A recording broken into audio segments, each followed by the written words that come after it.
மக்கள் திலகம் எம்ஜிஆர் அவர்கள் நடித்த மன்னாதி மன்னன் திரைப்படத்தில் வரும் அச்சம் என்பது மடமையடா என்கிற பாடலை யாராலும் மறுக்க முடியாது, மறக்க முடியாது. அப்போது எம்ஜிஆர் ஓட்டி வரும் சாரட் வண்டியில் கூட நடித்தவர் குலதெய்வம் ராஜகோபால். இது தவிர எம்ஜிஆருடன் சந்திரோதயம், ஷபாஷ் மாப்பிள்ளை போன்ற படங்களில் நடித்திருக்கிறார்.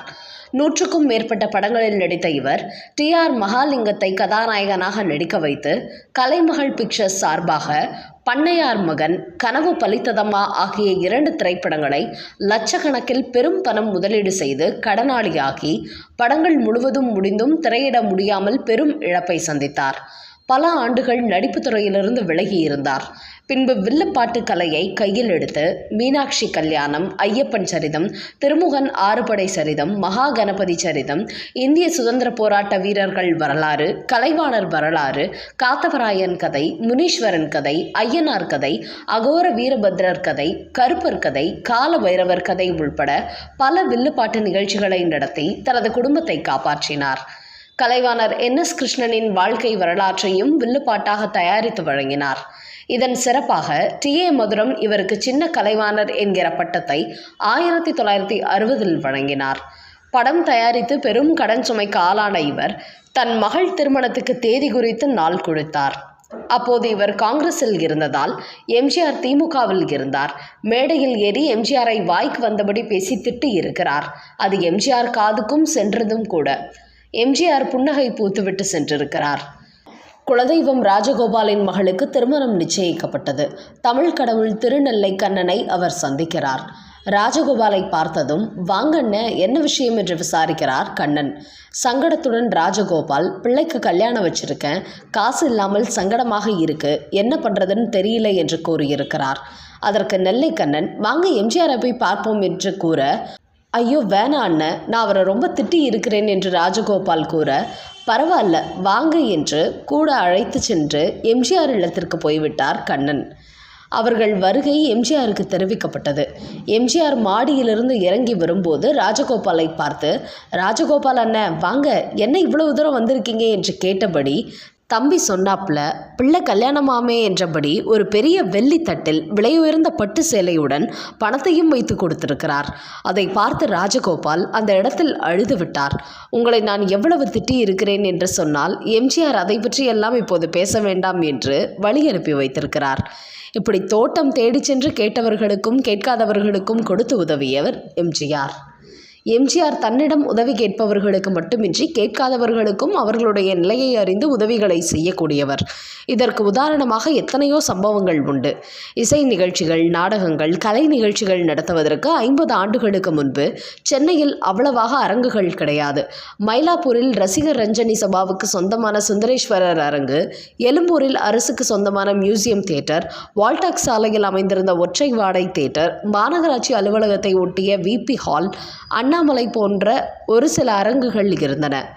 இந்த அரங்குகளில் நடந்த பல கலை நிகழ்ச்சிகளுக்கு எம்ஜிஆர் வருகை தந்து தலைமை தாங்கியிருக்கிறார். மாநகராட்சி அலுவலகம் அருகே இருந்த விபி ஹாலில் ஒரு கலை நிகழ்ச்சியில் கலந்து கொள்ள எம்ஜிஆர் சென்றார். நிகழ்ச்சி முடிந்து கலைஞர்களை பாராட்டிவிட்டு காரில் வீட்டுக்கு திரும்பி கொண்டிருந்தார். அந்த காலகட்டத்தில் அவர் ராயப்பேட்டை லாய்ட் சாலையில் வசித்து வந்தார். சென்னை மாநகராட்சி ரிப்பன் கட்டிடத்துக்கு எதிரே ஒரு ரயில்வே கேட் உண்டு. இப்போது அந்த பகுதியில் மேம்பாலம் உள்ளது. பூந்தமல்லி நெடுஞ்சாலையிலிருந்து ரயில்வே கேட்டை கடந்து சிந்தாதிரிப்பேட்டை வழியாக ராயப்பேட்டைக்கு எம்ஜிஆர் செல்ல வேண்டும்.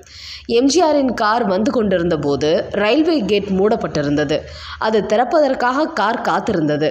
ரயில்வே கேட் அருகே ஒரு குதிரை லாயம். காரில் எம்ஜிஆர் செல்லும் போது சுற்றுமுற்றும் கூர்ந்து கவனித்தபடி இருப்பார். அவர் பார்த்தபோது குதிரை லாயம் அருகே சிறு கூட்டம், கூடவே அழுகை சத்தமும் கேட்டது. என்னவென்று விசாரித்து வருமாறு காரில் இருந்த தனது மேனேஜர் சாமியிடம் எம்ஜிஆர் சொல்ல அவரும் விசாரித்து வந்தார். அங்கிருந்த ஒரு குதிரை வண்டிக்காரருக்கு சொந்தமான குதிரை திடீரென இறந்து விட்டது. வண்டிக்காரரின் குடும்பமே குதிரை சவாரியை நம்பிதான் இருந்தது. திடீரென குதிரை இறந்த அதிர்ச்சி, துக்கம், இனி பிழைப்புக்கு என்ன செய்வது என்கிற கவலை எல்லாம் சேர அவரது குடும்பமே இறந்த குதிரையின் அருகில் அமர்ந்து கதறியது. அதைவிட கொடுமை, அந்த குதிரையின் அடக்கம் செய்யக்கூட அவர்களிடம் பணம் இல்லை. இந்த விவரங்களை எம்ஜிஆரிடம் மேனேஜர் சாமி தெரிவித்தார். பொறுமையாக கேட்ட எம்ஜிஆர், புது குதிரை வாங்க எவ்வளவு பணம் தேவைப்படும் என்றார். 600 ரூபாய் தேவைப்படலாம் என்றார் சாமி. ஒரு பொருளின் விலையை கடைக்காரர் அதிகமாக சொன்னால், என்னையா யாரை விலை குதிரை விலை சொல்ற என்கிற வசனத்தை முன்பெல்லாம் கேட்டிருப்போம். 50 ஆண்டுகளுக்கு முன்பு குதிரை விலை 600 ரூபாய் என்பது அதிகம். சாமி சொன்னதை கேட்ட எம்ஜிஆர், புது குதிரை வாங்கி வந்து வண்டியில் பூட்டி ஓட்ட வேண்டும். இதற்கு சில நாட்கள் ஆகலாம். அதுவரை அந்த வண்டிக்காரரின் குடும்பம் கஷ்டப்படக்கூடாது. இறந்த குதிரையையும் அடக்கம் செய்ய வேண்டும். எனவே குதிரை விலையோடு சேர்த்து தேவையான பணத்தை வண்டிக்காரரிடம் கொடுத்து விடுங்கள் என்றார். பணத்தோடு சென்ற சாமி வண்டிக்காரரிடம் விவரங்களை சொல்லி பணத்தை கொடுத்தார். வண்டிக்காரருக்கு இன்ப அதிர்ச்சி. நம்ப முடியாமல் கூட்டத்தை விலக்கி எம்ஜிஆர் வந்த காரை பார்த்தார். காரில் எம்ஜிஆர் இருப்பதை கவனித்துவிட்டு இரு கைகளையும் தலைக்கு மேல் உயர்த்தியபடி கும்பிட்டபடி கண்ணீருடன் காரை நோக்கி ஓடி வந்து அப்படியே தரையில் விழுந்து வணங்கினார். காரிலிருந்து இறங்கிய எம்ஜிஆர் அவரை தூக்கி ஆறுதல் சொன்னார். இறந்த குதிரையை அடக்கம் செய்துவிட்டு புது குதிரை வாங்கி தொழிலை கவனியுங்கள். அதற்குள் விஷயம் பரவி அங்கு பெரும் கூட்டம் சேர்ந்து விட்டது. அந்த நேரத்தில் ரயில்வே கேட் திறக்கப்பட மக்களை பார்த்து கையசைத்து விடைபெற்றபடி எம்ஜிஆர் புறப்பட்டார். அந்த குதிரை வண்டிக்காரர் நன்றி மறக்காதவர். அடுத்த சில நாட்களில் ராயப்பேட்டை லாய்ட் சாலையில் உள்ள எம்ஜிஆர் வீட்டுக்கு புது குதிரையை பூட்டிய வண்டியை ஓட்டி கொண்டு வந்துவிட்டார். எம்ஜிஆரை சந்தித்து அவரது காலில் விழுந்து நன்றி சொன்னார். அவரை வாழ்த்தி குதிரையையும் பார்த்து மகிழ்ச்சியுடன் அதை தட்டி கொடுத்தார் எம்ஜிஆர். பல்லாண்டு வாழ்க படத்தில் ஜெயிலர் ராஜன் என்கிற பாத்திரத்தில் எம்ஜிஆர் நடித்திருப்பார்.